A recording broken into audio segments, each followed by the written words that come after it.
Namaskar and welcome to this special presentation. I'm Shubhendu Ghosh. Now, ensuring a secured future is central to any financial planning, and that's where pensions become important. Pensions give us financial security, stability at a time when our regular income stops coming to us. Now, the importance of pensions can also be gauged from the fact that life expectancy of people in India and also abroad is increasing, and therefore pensions are becoming all the more important. Government of India, in order to provide the social security to citizens, introduced the National Pension System, NPS, in the year 2004. And today in this special presentation, we'll talk about different aspects of NPS and also the larger context of pensions in India. Allow me to introduce two special guests who are joining us to take this conversation forward. Joining me is Supratim Bandyopadhyay, Chairperson, PFRDA. It's a regulatory body, Pension Fund Regulatory and Development Authority, that regulates NPS. So warm welcome, sir, to the program. And also joining me is another special guest, Bahroz Kamdeen, a tax expert, also partner with Deloitte, Haskins and Sells. Welcome, ma'am, to this special conversation. Mr. Bandyopadhyay, if I can begin with you. Pensions promise a secure future. But if you look at the percentage of coverage in the country, 12 to 14% of the working population in India is covered under different pension schemes. That's an abysmally low number. How do you look at the situation? Mr. Ghosh, you are absolutely correct. The number of people covered under pension is pretty low comparing the number of people who really need pension. The reason could be is that now pension is limited to only organized sector, people who are working with private sector, public sector, even government also. But beyond that, people who are in the unorganized sector and who constitute a large number or large part of the labor force, they are to a great extent is out of the ambit of any kind of pension scheme. So, our target from PFRDA is to reach out to these people and try to give them the security of pension. Mr. Bandyopadhyay, also if we look at the manner in which NPS becomes very crucial in such a scenario, tell us about its coverage, the manner it seeks out, reaches out to both the organized and the unorganized sector. Yes, that's a very important question, Mr. Ghosh, because as I said that a large part of the organized sector is still covered, but the unorganized sector is not at all covered in any kind of pension system. So, the target of PFRDA is not only to reach out to other parts of the organized sector, but to cover the unorganized sector also in a much bigger way. And apart from NPS, what is there in our kitty is a product called Atal Pension Yojana. It is specifically targeted towards the unorganized sector and within the age group of 18 to 40. We started in 2015 distributing this product. And today I am very happy to say that we are very close to 3 crore people coming under the fold of Atal Pension Yojana. This year itself we added about 66 lakh new customer under Atal Pension Yojana. Apart from this, in NPS also we started with central government, went to state government and then opened it up to corporates and to individual retail customers. And individuals and corporates taken together, we have about 2.6 million people who are there with us. So far as central and state government is there, we have about little over 71-72 lakh customers with us. So, all taken together, we are little over 4 crore total customers under NPS and APY as on date. Right. And taking the conversation forward, Bahroz Kamdeen, if I can also bring you into the conversation, ma'am. Now, today there is a diversity of financial tools available, pension schemes available. What makes NPS special? There are diverse tools which are available and NPS is one of them. So, we need to look at all of the tools which are available, all of the investment securities. So, you can have your own private pension funds, you have your own PF, you have EPFOs, you have PPF, and you have your insurance policies, mutual funds and NPS. Now, if you look at all of them together and see what is more advantageous, one, NPS surely gets in better because it's an account which stays with you. It is not something that is there with the employer. And secondly, anyone who's not in employment can also do it. It is not restricted that you have to be in employment of central government or state governments or public sector undertakings to be eligible to invest in NPS. It is available to general public. So that is very important. Secondly, the account stays with you. It's not something that once you change employment and you lose your pension, it continues with you throughout your life. And the third thing is the tax benefits. NPS has an advantage because you get exclusive 50,000 additional tax benefit by investing in NPS. So that's the third advantage that you're getting by putting into NPS accounts. And of course, the returns, which Mr. Bandyopadhyay will speak in ahead, but the returns which the NPS is giving and the security, you can invest in government securities. I mean, that is one thing which is very important. By investing in government security, you're still getting a return of 10%. And that's very safe as compared to other products where my return is, my investment may be safe, but my return is around 7%. So you need to balance the risk and the return and also see the advantages from tax and cost. Right. Mr. Bandyopadhyay, financial planning is easy when you know how. So if we could begin with the simple steps for those who are unfamiliar with NPS. We know for government, for state government, for central government employees, NPS is a compulsory component, but it's also open for general public to become a subscriber of NPS. How does one begin? What is the starting point for anyone who wants to, who's not part of government service, but still wants an NPS account? Where does one begin? The first thing that a person has to look into is that you start early, you don't delay, because normally we see that pension related decisions are normally reserved for the later part of your working life, which is maybe later part of 40s or early 50s people start planning. And when they ultimately retire, normally the retirement age here is 60 years.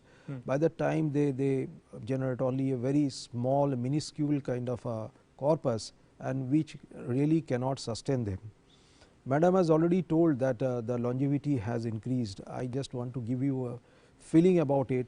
Today in India, a person who has reached 60 years is supposed to on an average live for another 18 years, and that is a long period of time. So if you do not have enough corpus, there is always a chance that you will outlive the corpus and thereafter there will be no financial support. So first thing is to start early as possible, and there is a lot of flexibility in the system. It is not that you have lot of money at the beginning of your career, so you start in a small way. Say we have a provision that a person can contribute just about 1000 rupees a year and continue a account, and whenever you have extra cash flow, extra liquidity, you can put in more money, 50,000, 1 lakh, 1,50,000. There is absolutely no limit to what you can contribute in a particular year. Only thing is that whatever you contribute should be justified by your known sources of income. With that you can contribute anything, and you can build up your corpus, and if you start early you have enough time at your disposal to build up a new corpus. And thirdly, one more thing I want to say is that where to invest. See, one is that if you do not know where to invest, you can choose a life cycle fund. Life cycle fund adjusts your investment according to your age. There are different life cycle funds. You can start with a 50% life cycle fund, means up to the age of 35 the exposure to equity will be limited to 50%, and as the age goes up with each birthday, the equity exposure will come down and debt exposure will go up. So slowly as you are reaching say 50, 55, the equity exposure will come to just about 10%. So normally we feel that with higher age you have lesser risk appetite, so that will be done. Or if you are very sure about your destination, about your risk appetite, you can choose the assets as you want at the very beginning. Right. Baroz ma'am, one of the ways in which NPS becomes distinct is also the kind of exposure that it gives to financial markets, to equities. If you could help us understand that aspect, does it also bring in risk? What are the advantages? The most biggest advantage is it allows you to manage your funds. So it allows you to actually invest in, depending on the asset allocation, whether you want to make it into equity or corporate bonds or debt securities or government securities. So it is giving you the decision making power as to where do you want to invest. And of course, the risk is always there. So higher the risk, higher the returns is a norm known to everyone. But yes, you have to be very careful because this is your retirement planning. You do not want to put into a risky proposition and then not have a corpus at retirement. So you need to balance your risk and take care of your capital which you've invested in, the contribution that you've made, and then also earn reasonable returns. So you need to keep monitoring it. And those who don't want to monitor, or those who don't feel that they are financially savvy to really make investment decisions, they can of course use the life cycle funds which are already there, the patent funds of NPS, or you can also invest only in government securities. So you need to take a decision, and the decision making is with you.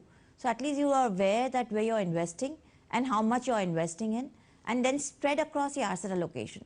But all that flexibility is there with NPS, which is not available in other funds. So at least you're there. There could be mutual funds who you've invested and not giving any returns at all.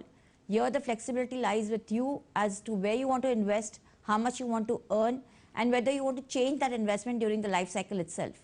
You don't have to continue with it. You can change investment patterns during the year. You can change fund managers during the year.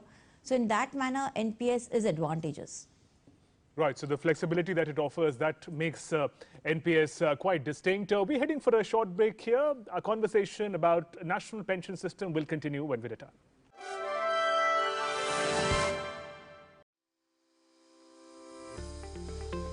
Secure your pension after retirement by joining NPS.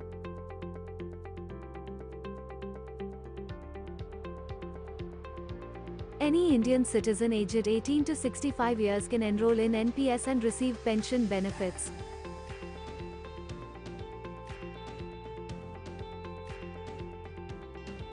By contributing in NPS, a person can get exclusive tax deduction benefit of 50,000 rupees under Section 80 CCD 1B, over and above the deduction benefit of 1.5 lakh rupees under Section 80C of the Income Tax Act, 1961. Register now by visiting your nearest bank branch or call at PFRDA call center number 1-800-110-708.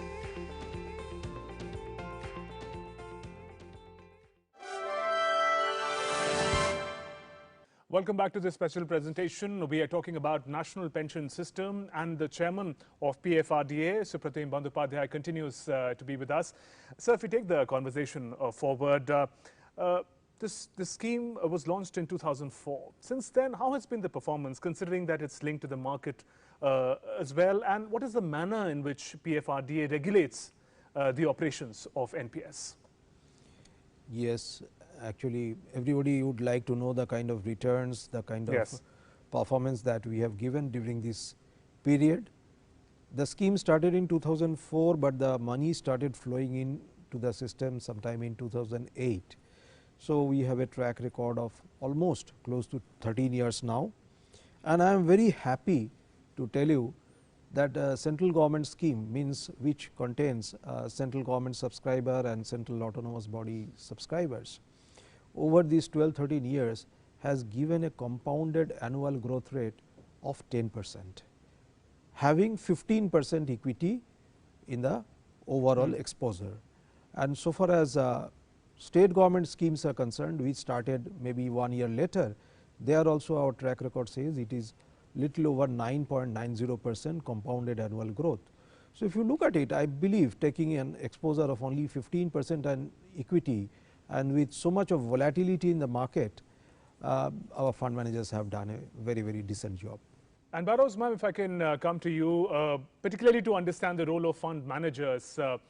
People put their hard-earned money into a fund with responsibility with somebody else. What is the role of fund managers, especially in the case of NPS? What do they do and how do we see their performance? So depending on the asset allocation which has been chosen by the investor, the fund manager will make investments in it, and depending on what the returns are being given, the return on the NPS is, then you have the net asset value determined for the units that you've purchased. So if you put in more into equity, it is an aggressive fund, and therefore returns are linked to the market. Depending on what you invest in corporate debt, you can invest up to 35% or higher than 35%. The returns will come based on your corporate debt investments that are done. And fund managers are doing those investments. So you can actually track your investments on a daily basis and you can also see what the returns that fund manager is giving and what returns other fund managers are giving. So there's a lot of transparency. They have got 4 to 5 fund managers which are there, and you can compare the returns which each of the fund managers are providing, and then accordingly you can choose your fund manager. So it is very essential to see that you can track your investments, what is being done, and you can change the fund manager if the returns are not good. You can change asset allocation. So you can go from corporate debt to government securities, or you can go from equity to corporate debt, or from corporate debt to equity. We've seen markets rise so much now in the whole of the lockdown. The one good thing which really happened was our markets zoomed. And anyone who has put in money 1 year back would have really made a huge profit in the capital market. So depending on how you want to make investments and how financially savvy are you in taking technical decisions. If you're someone who doesn't understand the markets and don't want to take decisions, then you should go by the pattern which has been set by NPS and go by those life cycle funds. Or you can go into government securities. See, you have to balance both. You have to know what is your technical competence, you have to know what is the returns that you want, and you also have to know what the risk involved are. So of course there's a lot of risk involved because you're putting in equity and corporate debts. Right. So there is a risk element involved, and therefore your returns are higher. You have to understand all of that and then make investments. And if you don't understand that, then you make investments in government securities, which is quite safe. Right. Mr. Bandyopadhyay, one of the reasons people often shy away from financial planning is for the complexity involved in it. If we talk about how simple NPS is, from the enrollment, if it can be done online, to monitoring the manner in which one's investment is growing, all that can be monitored through a mobile app, I understand. If you can tell us a little about that. Yes, we already have a mobile app which is available both under iOS and Android. You download it, and I believe a lot of people today, even in rural areas also, they are using smartphones. They can download it, check the provisions of NPS. They can enter the scheme through eNPS. There is an online process, so they don't have to come to the bank branch or any other points of presence to start their account. They can sit at the comfort of their home and they can do it. So these are lot of advantages, and through your mobile app thereafter you can monitor the performance of the fund, and if you wish you can further contribute in the scheme. We recently started a scheme, a direct remittance, where from October 1st or October 1st we started that scheme, and I am very happy to tell you that there, if you put your money by 9:30 in the morning, you get the same day value which was not there, otherwise it was taking 2 more days. But similarly, like mutual funds, if you put your money, invest your money within a certain cut of time, you get the same day value, same day NAV. So here also we have started it, and more than 150, 160 crore of amount we have collected through that direct remittance system. So all these benefits are being given to the customers or would be customers. And how is the popularity of NPS amongst customers, subscribers increase? What is the penetration that you've seen, especially in smaller towns and cities?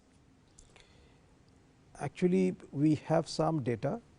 If you look at the data points, I believe more than 40–45% of our customers come from not from metros or not from state capitals, but from other areas.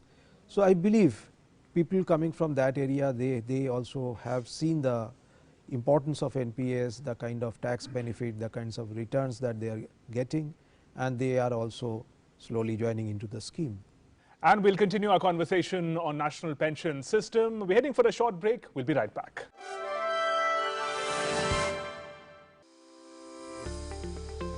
Secure your pension after retirement by joining NPS.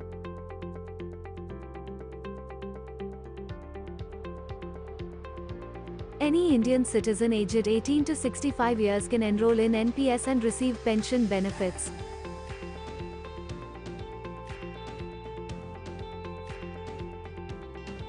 By contributing in NPS, a person can get exclusive tax deduction benefit of 50,000 rupees under Section 80 CCD 1B, over and above the deduction benefit of 1.5 lakh rupees under Section 80C of the Income Tax Act, 1961. Register now by visiting your nearest bank branch or call at PFRDA call center number 1-800-110-708.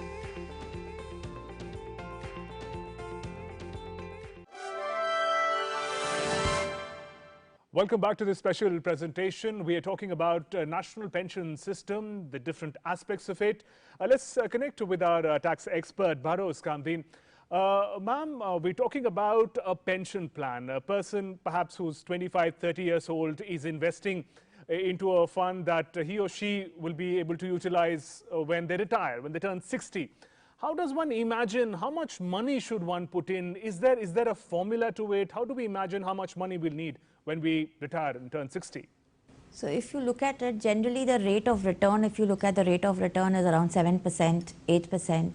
And if you look at the GDP growth, so generally you look at the GDP growth of the country and you see the rate of return, you will have to multiply that and see how much your corpus will be there. So if you're going to earn, say, get a corpus of 1 crore of rupees at the end of, at the age of 60 years, 7% of that is something which you'll get as an annuity from that, or 6%. Not more than 6% would be the annuity. So then you have to see 6% of 1 crore is what you will earn as your annual income. Is that sufficient for you to maintain it? If it's not sufficient, then you surely need a much more bigger corpus at the age of 60. And therefore, you need to start contributing early in life so that you have a number of years to contribute and reasonable amounts to contribute, so that you can build a good corpus to give you a return which will be around 6%, 7%. Annuity returns presently ranges from 5 to 6%, and you take that and you multiply and find your corpus. Right. But that is how you'll have to look, and then of course you have to look at your inflation rates also. Right. Mr. Bandyopadhyay, if I can bring a question to you about the life cycle of the pension fund. We start at a young age.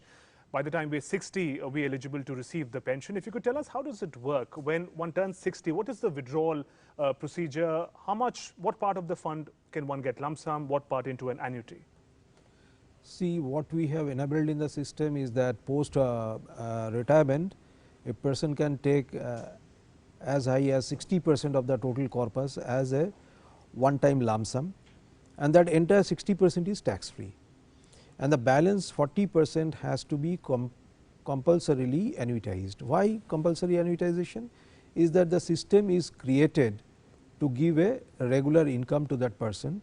So, unless this annuitization is there, people will not get a regular income. If you get entire 100% back at one lump sum, how the money will be utilized, it is difficult to say. So, this 40% is given back as an annuity, and as madam has already said, there are many annuity choices, about 7 to 8 annuity choices. We have 12 annuity service providers which are empaneled with us. So, one has to choose from those options that which annuity will really fit in to his or her need, and accordingly that 40% can be utilized. But here there is a small thing that I want to point out. 60% is the maximum withdrawal that you can do. That means that if you wish to get a higher amount of annuity, you can say take out only 30% as a lump sum and balance 70% you can annuitize. So, to that extent your regular income as in the form of annuity also will increase. So, these choices are there in your hand, these flexibilities are there in your hand, and accordingly you can choose as to what should be done. The 60% withdrawal is also tax free, the 40% annuity also is tax free, but when the annuity returns come, these become taxable. So, that way if you take at it, look at it, it is a triple E kind of a scheme which is exempt, exempt, exempt, exempt at the point of contribution, exempt at the point of accumulation, and exempt at the point of withdrawal also. Right. And Bharos ma'am, if I can connect with you and talk about the question that we wanted to bring to you for some time about the tax saving advantage that NPS brings with it. If you could tell us about that. Yeah, so on tax saving, basically the employer's contribution which is done to NPS account, it is actually fully taxable under section 17, but you get a full deduction for that amount under 80 CCD 2. So, the entire employer's contribution, if it is within the threshold limit of say 10% for non-central government and 14% for central government, the entire amount what is contributed is deductible. So, you do not pay any tax on the employer's contribution. Employee's contribution, again you get a deduction for it under 80 CCD, and that is to the extent of, if you do not have anything under 80C, which is like PF and PPF and all that, if you do not have all of that, then you get up to 1,50,000. And additionally you get a 50,000 deduction exclusively for NPS. So, if you invest additional 50,000 under NPS account, you get a deduction for it, and if you are in the highest tax bracket, Like we mentioned earlier, you get 34% tax immediate benefit, which you get 17,000 out of that 50,000 you save on tax, and 33,000 is actually your investment which is there. So your investment return should be counted on 33 and not on 50,000, if that you look at it. So you look at the tax advantages that you get by putting in NPS whenever you count your return on investments. The second thing which happens is that now government has come out with a scheme to say that you pay a lower rate of tax and you don't claim deductions. So you don't have to make investments, but you get tax at a lower rate of tax and not the normal slab rates which are there. That we found that may not be very advantageous for the high slab rate bracket individuals. But if you're in the low slab rate brackets, then maybe you could go for a lower rate of tax without claiming deductions which are there. And like Mr. Bandyopadhyay mentioned, annuity what you receive is fully taxable. So whatever you pay for the purchase of the annuity, you don't get that as a deduction. You can get a return on your capital on annuity, but the annuity is fully taxable. When you do cash withdrawals, you can do withdrawals during the term itself. Partial withdrawals are allowed in NPS, subject to, of course, it being for particular purposes which are specified therein. Now, when you do a partial withdrawal, an employee gets a benefit to say that if the withdrawal is less than 25% of the contribution that is made by the employee, then it is not taxable. Now, this is only for an employee. It does not extend further to individuals. And NPS is an account where even individuals can contribute on their own. So that sort of a benefit should be extended even to individuals which are there. There was a change which was brought about by the Finance Act 2020 to say employers' contribution to PF, Provident Fund, NPS account and superannuation fund, if it exceeds more than 7,50,000 rupees, will become taxable. So we already had a case where we are saying employers' contribution is taxable as salary, and now they are saying that anything which exceeds 7,50,000 will become taxable as perquisite. The annual accretion on that amount, whatever annual accretion happens on that excess amount, will also be taxable. Right. And Mr. Bandyopadhyay, your final thoughts. You mentioned that starting early is the key as far as saving for pensions is concerned. For a lot of youngsters watching this program, what would you say if they're thinking about pension is too far away in time when we retire or turn 60? How significant is it to start now? Yeah, as I said, and I want to repeat also, start early, because normally we feel that our retirement is not going to come now, maybe it is 30, 35 years ahead, and we will start think about the pension at a later point. And as I said, normally we start pretty late in life, maybe early part of our 50s. So by the time you have very little time left, so that is why you start early, contribute judiciously, and try to make a corpus which will definitely support your lifestyle. So all the best to all the youngsters, that they should start thinking about their pension right now and right today. Right. And Barrows ma'am, your final thoughts, why youngsters should think about their pension now? So if you look at global practices, I mean, if you look at the other countries, pension, if you look at UK and Australia, which is very well known for pension funds, their asset under management is around 123% of the GDP. You look at China and USA, their asset under management for pension is around 80 to 87%. And if you look at India, our asset under management as a percentage of GDP is around just 10%. So we really don't have funding for our retirement benefits. Today, if we don't fund for the retirement benefits and then we are going to live longer, I mean, it's going to become more difficult for people to really sustain post-retirement. Unless we really have so much of job opportunities, we increase our retirement age. Otherwise, it's going to be extremely difficult for people to sustain themselves when they retire. So it is very essential that youth should start doing it young and start early in life, because then when you keep invested for a longer period of time, the returns have always shown to be much better. Right. If you invest for 10 years as compared to a 30-year, you can look at equity market, you can look at mutual fund returns. Whoever has invested for a longer period has got better returns as compared to who just came in for a year, 2 years, 3 years, depending of course on the market how it is. But right. Therefore, it is essential that a youth has to start early in life, has to be invested for a longer period, has to build a sufficient good corpus, taking into account your standard of living. And then when you retire, you still have a good life. So I think you have to start early. Right there, let me thank you both then for joining us and telling us about the importance of NPS. Supratim Bandyopadhyay, sir, thank you very much. Also, Barrows Kamadin, thank you ma'am for joining us and expanding our horizon of understanding about NPS, National Pension System. Starting early is the key. Now is the time to prepare for your retirement and pensions. And with that, we conclude this special presentation. Namaskar.